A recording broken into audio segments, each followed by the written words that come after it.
Hello world, I love this church. I have not been to it yet, but I walk by it a lot, and today's the 543rd day homeless for the second time. My father made me homeless in 2016. I had undefeated homelessness. Then we went to New York City, accomplished his dream, and then I got promoted across the country, worked 16 jobs, and then lost my place on September 8th, 2022. But this church here, I'm going to go to it soon. There is a man right on the corner. The scaffolding is new, and what I love about this church is they have decided, apparently, the future is going to be worth more than the past. It's going to be better than it ever was before, and I can't wait to see everything about this church inside and everything like that. But there was a man sleeping in the snow. I've got other videos showing this clip where there's a man right there in the snow. And kind of what I'm doing today, this is not going to be a perfect video, but it might be an effective one. And working with a lot of time constraints, this is not a simple thing to do with a nearly full hard drive errors, cars going by. I'm trying to make this one of the better videos, so it's at 60 frames per second. This phone can technically do 4K, but we just don't have bandwidth for that right now. So what I wanted to talk about is just kind of like an inventory of caring, and something, well, at the most core level, I have been, I have 16 times greater likelihood of death for being homeless for over a year since September 8th. Today's like March 3rd or 4th, something like that, 2024. And I was just thinking about a couple things. One, directly to my situation live here on the ground in Denver, is the person that has given me shelter lately and for a lot of times, has been a close friend and doesn't understand everything, but does care. We're kind of at a place right now where he made me breakfast this morning, and I just know that I think what he needs the most of right now is just space. He just needs me to be away for a little while, but just being away for a couple days when you're homeless in the winter, and just trying to accommodate and care.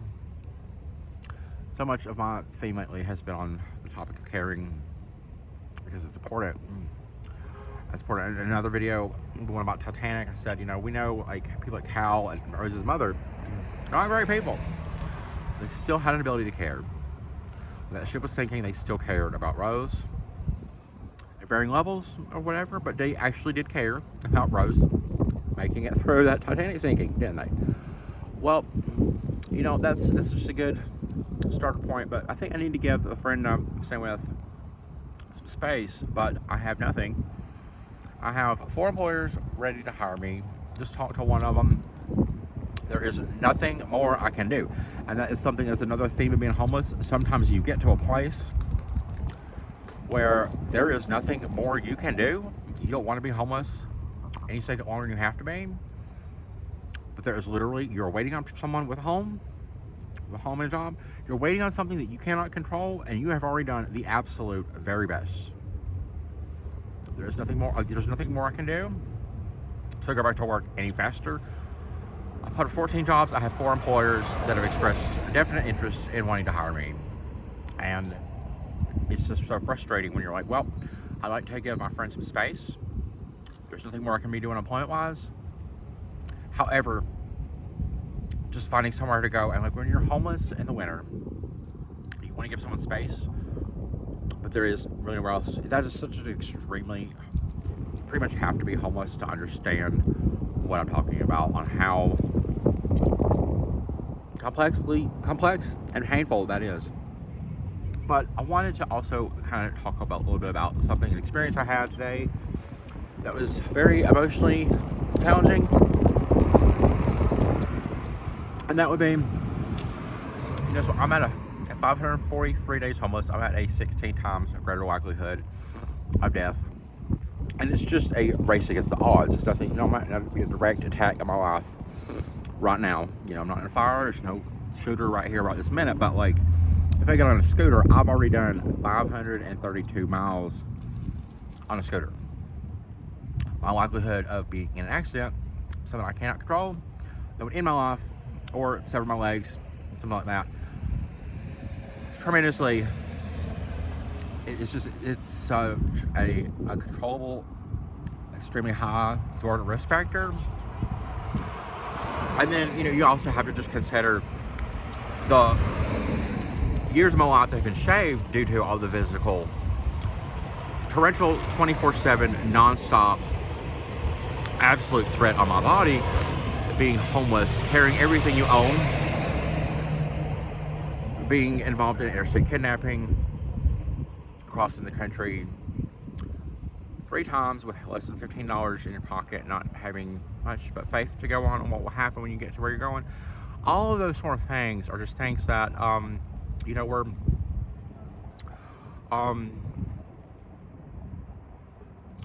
not something my former stepsister, we all need to care and pray about my current stepsister and my other stepsisters that I had along the way, because I don't know if anybody is. So I just want the world to know, now and forever, as long as this video up, we need to care about Brooke. We need to care about Hope. We need to care about Isla. We need to care about my brother Drew. And we need to care about my stepbrother Robin. Isla and Robin are international step siblings I have never talked to. Our parents have been married, I think, for 8 years. I'll be doing another video more on my mom's current marriage, because it's definitely something that I should do a video on. But I was looking at my, what I call regular extended family, and I called my brother Drew today. And the situation with my mother and father, we have the same one. My mother has memory loss. I'll just be very brief on that. My father is sleeping with a 7-year-old boy. Then I die. If I die, which is quite likely, beyond my control, Drew will have to continue to deal with that in a way like he never has before, and he will be doing it alone. So, I'm gay, so I have the efficient family. It did put me at a 22% higher likelihood of being homeless, on top of the 38% likelihood that was always there since 1998 when my parents finalized their divorce. But with the efficient family, I have unique bond, other individuals, hoping cast as outsiders, left to die, not cared about. We have that close kinship, and I really want to do a video. I'm thinking about this also. I want to do a video like, we need to consult and find out how this can be done, if it can be done.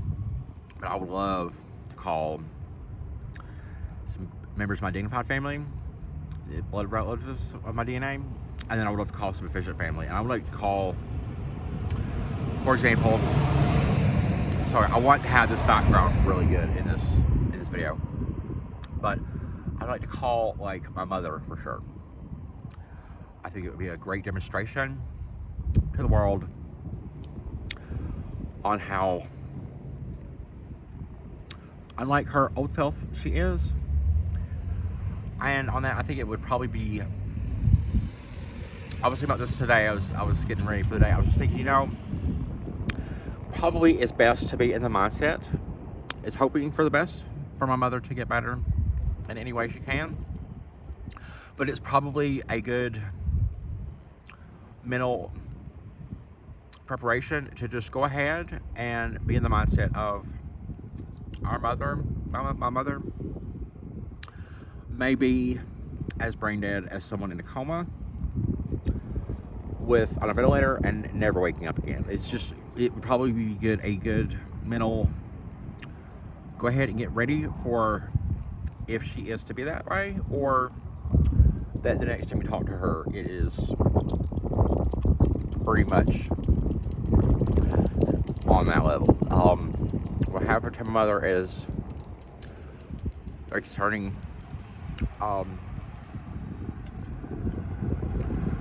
But I was reaching out to talk to my brother, and I talked to some extended family and I was trying to, not directly, but over chat and over Facebook and stuff, I was trying to think, if I was to pass away, which is such extremely likely, given everything that I've already survived and all the things I have to continue to survive, it's just so bizarre how my view of things is just like, I can't see that anyone else can't see how absurdly, intensely reckless this is. And just there's absolutely going to be it just cost everything not caring about Nathan's life.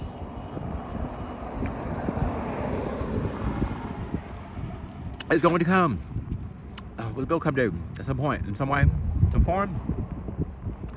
But hopefully it'll all end with a lot of tears and a lot of hugs.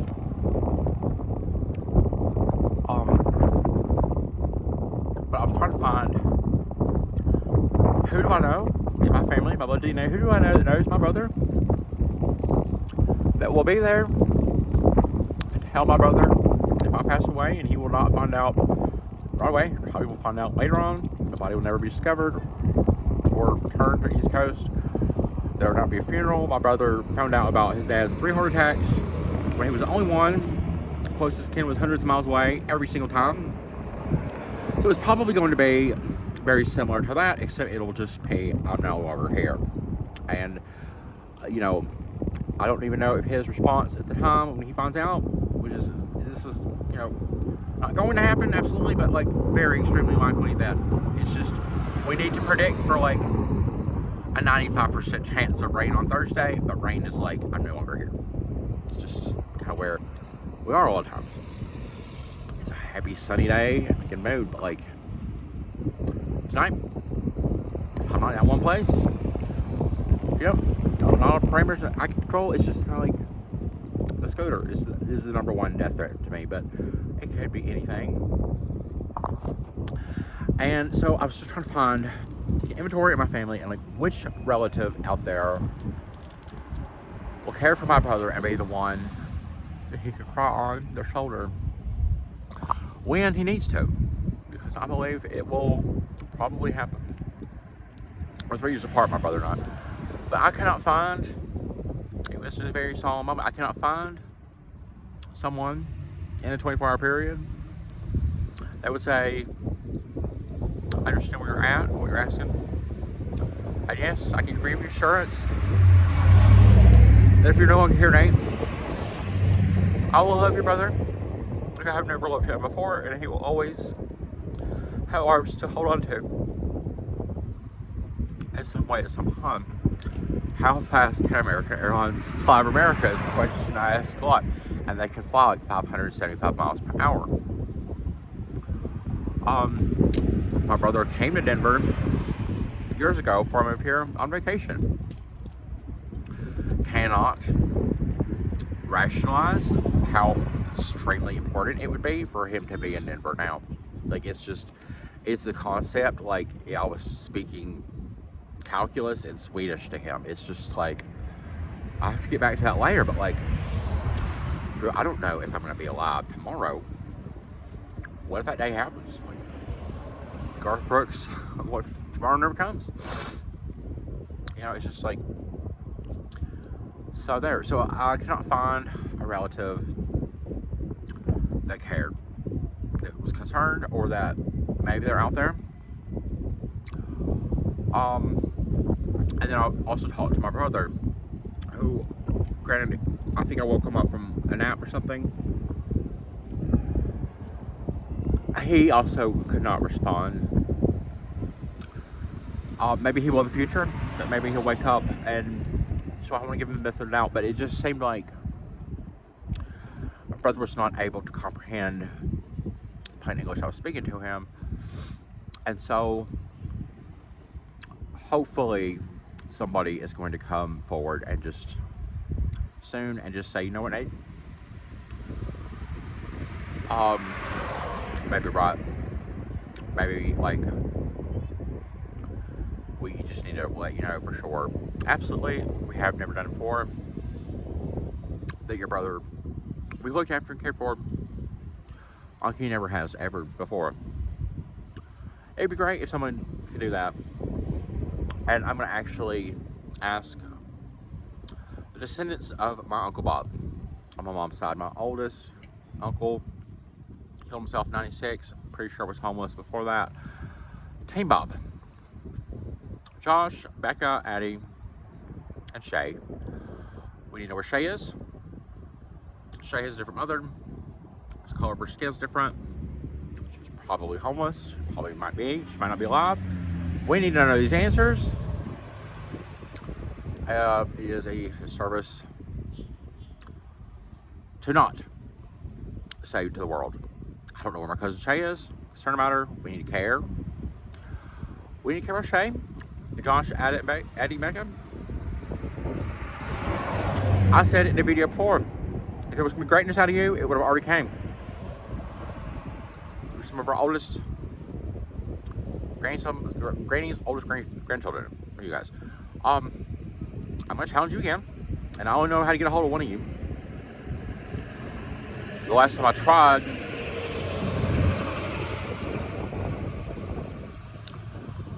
I had no response. And hopefully I will get a different response now. That's up to you. But I would like to challenge Team Bob. You guys, we never knew you. It was not our, mine and my brother's fault. We never got to know you. But we certainly felt pain when your father was no longer alive, and we didn't know him either. So remembering 1996 and every single second since that moment, we are also going to just prepare in advance for, the moment I'm no longer here doing YouTube videos or can be found. We don't know what happened to Nate, except part of him lives forever on YouTube. So whenever someone in my family who's got my DNA sees this video, why don't you just reach out to my brother Drew, if he's still around, and why don't you just let him know he is loved in general. It's going to be a message that will be important 25 years from now, next week, and an hour from now, whenever. Because my brother Drew isn't gay. He doesn't have that efficient family. So I want to do that video where I call my mom and I basically describe an emergency situation. She knows I'm homeless for over a year. And I would love to have her response on YouTube. And then I would love to call somebody, let's say somebody I haven't seen or talked to in 5 years. Maybe I had sex with them one time. Let's take a look at the 2 responses we're going to get. I would be extremely interested to see. I could do this about 3 or 4 times. I can explain who I'm calling, how I know them, describe the same situation, pretty much do the same script, and I would be amazed. I'll call a lesbian, and then I'll call all of my aunts.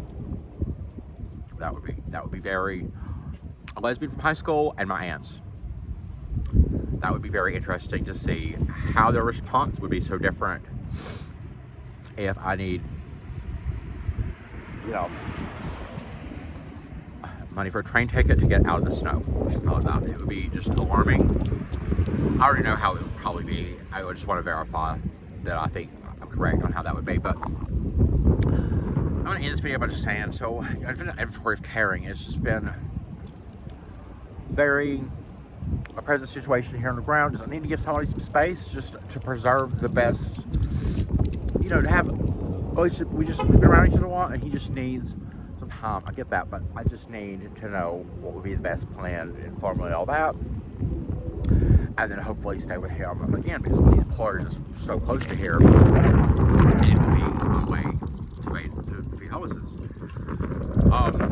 This is still very important to me, and always will be. So I care about a family that doesn't care about me, and I care about the family that is not able to care about my brother when I also concerned and I care about my brother not being able to care about basically anything. And I understand it's a numbing, or it might not be feeling pain right this minute, but I care about his cares in the future. So crazy. I want to end this video really by speaking. So it's a challenge to Team Bob. Team Bob, every single one of you has a responsibility to love my brother well you never have before, and to give him a chance to love you. I'm still around, absolutely. I want to be involved as well. And then I want to ask Team Nora, my mom's sister, her children. You might be the relatives that me and Drew are closest to. Traditionally, you have the most experience being around and the best memories with. It's been a long time since we've seen you. I just want to ask you directly as I can here. One of you subscribed to my YouTube channel recently, so will you please contact Drew in general and be supportive and loving and caring of him in life, now and in the future. Do you feel, from Team Rita, which is me and Drew and Rita,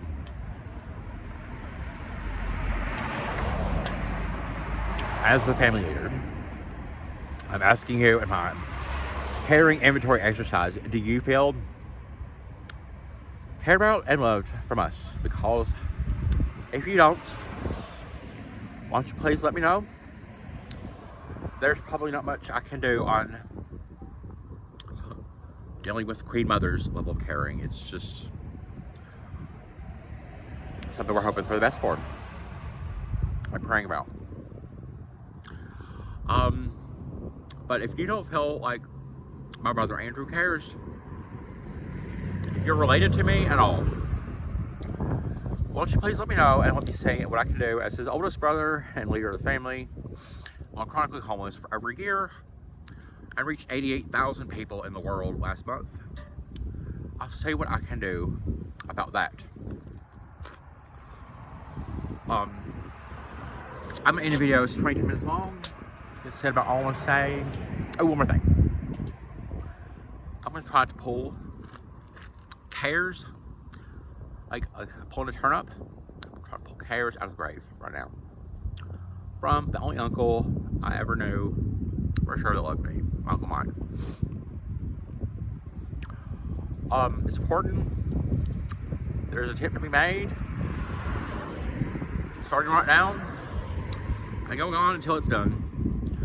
Uncle Mike had 2 sons. The other 2 Acosta sons that there are at all, David and Chris. Will you please make an attempt to care and love for my brother if I'm no longer here? Because you should. It's the right thing to do. I don't think any of you are gay. You're the only family he has. You have. You just make a lot of sense. He's not felt love from you in his entire life, and he's 33 and a half years old. Why not just do the best thing ever and just start letting him know he's loved?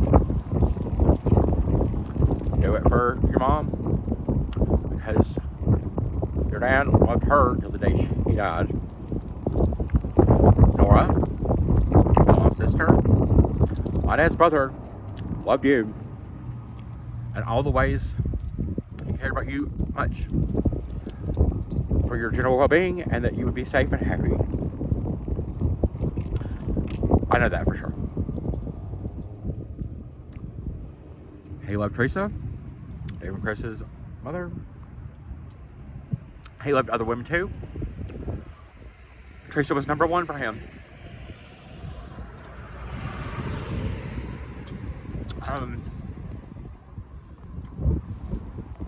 Uncle Mike was a coal miner and a construction worker. The hardest he ever worked in his life was fixing roofs that had been damaged in a hurricane before another hurricane came in South Carolina. And he said it was the hardest he ever worked, and he was still whipping laps around me in physical labor in like 2016. Amazing how skilled that man was at fixing this building or whatever. Uncle Mike needs to be an exhibit at the Smithsonian, since he has a portrait. His portrait is in Senator Manchin's office and has been since 2017. We need to get that painting away from Senator Manchin, and it needs to start locking doors and being a state treasurer doing magical things. I would like to see that painting at an exhibit at the Smithsonian called something like America's Favorite Crackheads, and we could have Uncle Mike from West Virginia and all of the things that he did beyond crack cocaine that made an impact in the world and is a reach that is going to go on long after he died, and he died about a year ago. So hopefully through this exercise, this video, there are more people out there that are aware of Uncle Mike and that he loved and cared about everything and everyone, much the same way a lot of times that my grandmother, my mother's mother, did. Yep. We just need to get out of this mindset of like, your family ain't your family don't matter, or whatever. I've heard that way too much for too long. My brother doesn't have family like I've got official family like that. And you know, I'm saying that, I'm challenging that whole concept. I'm saying that blood family, by default, it's still important. We're gonna have to just, you know, not let our love start slipping away like Vince Gill. It worked for Uncle Mike, and it worked for Granny, and we're going to have to care about caring like we never cared before. Don't let love start slipping, love start slipping.